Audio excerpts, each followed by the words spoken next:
यह कहानी त्रेता युग की है। उस समय श्रवण कुमार नाम का एक बालक था। उसके माता पिता अंधे थे और उन्होंने श्रवण को कई मुसीबतों का सामना करते हुए पाला था। श्रवण कुमार बचपन से ही अपने माता पिता का बहुत आदर करता था। जैसे जैसे श्रवण बड़ा होता गया, उसने घर की जिम्मेदारी अपने कंधों पर ले ली। वह रोजाना सुबह उठकर सबसे पहले अपने माता पिता को स्नान कराने के लिए तालाब से पानी भरकर लाता था। इसके बाद वह तुरंत जंगल की ओर लकड़ियां बीनने जाता। फिर लकड़ियां लाने के बाद श्रवण चूल्हा जलाकर माता पिता के लिए खाना बनाता था। श्रवण को इतनी मेहनत करते देख उसकी मां हमेशा उसे टोकती थी। वह कहती थी, श्रवण बेटा, तुम इतना सारा काम अकेले क्यों करते हो? खाना तुम मुझे बनाने दिया करो, मैं आसानी से बना लूंगी। इसके बदले तुम थोड़ा आराम कर लिया करो। मां की इन बातों को सुनकर श्रवण कुमार कहता, नहीं मां, मैं ये सारे काम आप लोगों के लिए ही तो करता हूं। भला अपने मां बाप के लिए किए गए कामों में कैसी थकान, उल्टा मुझे तो खुशी मिलती है। श्रवण कुमार की इन बातों को सुनकर उसकी मां भावुक हो गई। वो रोज भगवान से प्रार्थना करती, हे प्रभु, इतना ध्यान रखने वाला श्रवण जैसा बेटा हर माता पिता के घर पैदा हो। श्रवण के मां बाप नियमित रूप से भगवान की आराधना करते थे। वह उनके लिए फूल और पूजा की अन्य सामग्री लाता, फिर खुद भी बिना देर किए माता पिता के साथ पूजा में शामिल हो जाता था। श्रवण कुमार धीरे धीरे बड़ा हुआ और जल्दी से घर के कार्यों को खत्म करके बाहर काम पर निकल जाता था। एक दिन श्रवण अपने माता पिता के साथ बैठा था। तभी उन्होंने श्रवण से कहा, बेटा, तुमने हमारी हर ख्वाहिश पूरा की है। अब हमारी केवल एक ही इच्छा है जिसे हम पूरी करना चाहते हैं। यह सुन श्रवण ने उनसे पूछा, ऐसी कौन सी इच्छा बाकी है जिसे आप पूरा करना चाहते हैं? आप केवल आदेश दें, मैं आपकी हर ख्वाहिश को पूरा करूंगा। इस पर श्रवण के पिता ने कहा, बेटा, अब हम बूढ़े हो चुके हैं और हम चाहते हैं कि मरने से पहले तीर्थ यात्रा के लिए जाएं। भगवान के शरण में जाकर हमें सुकून की प्राप्ति होगी। अपने मां बाप की बात सुनकर श्रवण कुमार सोचने लग गया कि वह उनकी इस इच्छा को कैसे पूरा करेगा। उस समय बस और ट्रेन की सुविधा नहीं थी, साथ ही उसके माता पिता देख भी नहीं सकते थे। ऐसे में उन्हें तीर्थ यात्रा कराना भला कैसे संभव हो पाता? तभी श्रवण कुमार को एक तरकीब सूझी। वह तुरंत बाहर गया और वहां से 2 बड़ी टोकरी लेकर आया। उसने उन दोनों टोकरियों को एक मजबूत डंडे में मोटी रस्सी के सहारे लटकाकर एक बड़ा सा तराजू बना लिया। फिर श्रवण कुमार ने उस तराजू में अपने मां बाप को बारी बारी से गोद में उठाकर बैठा दिया। उसके बाद तराजू को अपने कंधों पर लेकर उन्हें तीर्थ यात्रा पर लेकर निकल पड़ा। वह लगातार कुछ दिनों तक अपने माता पिता को एक के बाद एक सभी पवित्र स्थलों पर घुमाने लगा। इस दौरान श्रवण कुमार ने अपने माता पिता को प्रयाग से लेकर काशी तक के दर्शन कराए। माता पिता को घुमाते समय श्रवण कुमार उन्हें उन जगहों के बारे में भी बताते चलता था, क्योंकि वह आंखों से उस दृश्य को नहीं देख सकते थे। अपनी बेटे की मेहनत को देख उसके माता पिता बहुत खुश थे।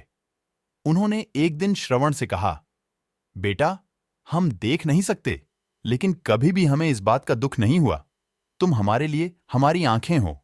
तुमने हमें जिस तरह सारे पवित्र स्थानों की कथा सुनाकर उनके दर्शन कराए हैं, ऐसा लगता है जैसे कि हमने सच में प्रभु के दर्शन अपनी आंखों से किया हो। अपनी माता पिता की बातें सुनकर श्रवण ने कहा, आप लोग ऐसी बातें न करें। बच्चों के लिए माता पिता कभी भी बोझ नहीं होते। यह तो बच्चों का धर्म होता है। एक दिन श्रवण कुमार आराम करने के लिए अयोध्या के पास अपने माता पिता के साथ रुका। तभी उसकी मां ने पानी पीने की इच्छा जताई। श्रवण को पास में ही एक नदी दिखाई दी। उसने अपने माता पिता से कहा, आप दोनों यहां आराम करें, मैं आप लोगों के लिए अब भी पानी लेकर आता हूं। नदी के पास पहुंचकर श्रवण कुमार कमंडल में पानी भरने लगा। उसी जंगल में अयोध्या के राजा दशरथ भी शिकार के लिए पहुंचे थे। पानी में हलचल की आवाज सुनकर उन्हें लगा कि कोई जानवर पानी पीने आया है। उन्होंने बिना देखे केवल ध्वनि सुनकर ही अपना तीर चला दिया। दुर्भाग्य से वह सीधे श्रवण कुमार को लग गया। तीर लगते ही वह चीख पड़ा।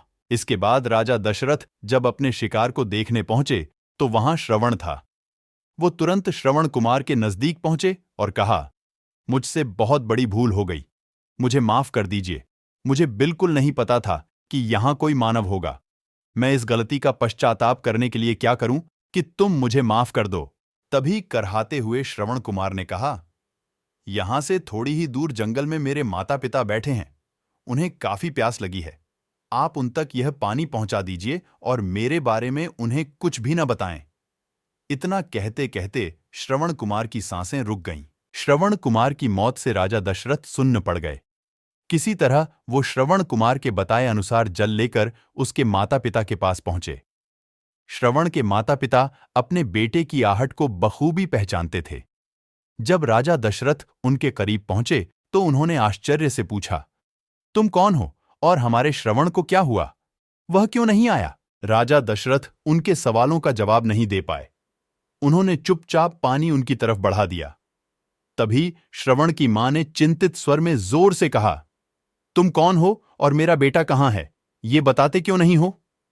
श्रवण की मां की चिंता देखकर राजा दशरथ ने कहा, मां, मुझे माफ कर दीजिए। शिकार करने के लिए मैंने जो तीर चलाया था वो सीधे आपके बेटे श्रवण को जा लगा। उसने मुझे आप लोगों के बारे में बताया, इसलिए मैं यहां पानी लेकर चला आया। इतना कहकर राजा दशरथ चुप हो गए। राजा दशरथ की बात सुनकर श्रवण की मां जोर जोर से रोने लगी। उन दोनों ने अपने बेटे की मौत के गम में राजा दशरथ के लाए हुए पानी को हाथ तक नहीं लगाया। श्रवण के पिता ने तभी राजा दशरथ को पुत्र वियोग का श्राप दे दिया। कुछ ही देर बाद श्रवण के माता पिता ने अपने प्राण त्याग दिए। बताया जाता है कि श्रवण कुमार के पिता के श्राप के परिणाम स्वरूप ही राजा दशरथ को अपने पुत्र राम से दूर रहने पड़ा था। राजा दशरथ के इस श्राप को पूरा करने के लिए ही भगवान राम को 14 वर्षों का वनवास हुआ, जिसका माध्यम दशरथ की पत्नी कैकेयी बनी। श्रवण के पिता की ही तरह राजा दशरथ भी अपने बेटे से दूरी को बर्दाश्त नहीं कर पाए और उन्होंने अपने प्राण त्याग दिए। कहानी से सीख, हर बच्चे को अपने माता पिता की सेवा श्रवण कुमार की तरह ही निस्वार्थ भाव से करनी चाहिए। यही उनका सबसे बड़ा कर्तव्य है।